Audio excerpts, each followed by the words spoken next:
அனைவருக்கும் வணக்கம். நம்முடைய தமிழக வெற்றிக் கழக தலைவர் விஜய் அவர்களை போற்றி கவிதை ஒன்று படிக்கிறேன், கேட்டு மகிழுங்கள். கட்சியின் பெயர் தமிழக வெற்றிக் கழகம். அவர் நெற்றியிலே இட வேண்டும் திருஷ்டியின் திலகம். அரசியலில் வெற்றி கண்டால் மக்கள் திலகம்.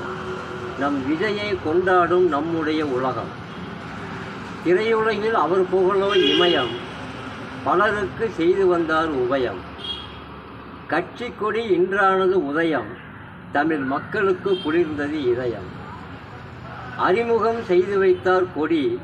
இவர் ஏறிடுவார் வெற்றிகளின் படி. பாசத்தை கொட்டுவது தாயின் மடி. இவர் அரசியல் வருகையோ திருவிழா வெடி. கொடியேற்றி நிகழ்த்தினார் உரை. இவர் பேச்சிலே ஏதுமில்லை கரை. வானிலை பார்க்கலாம் பிறை.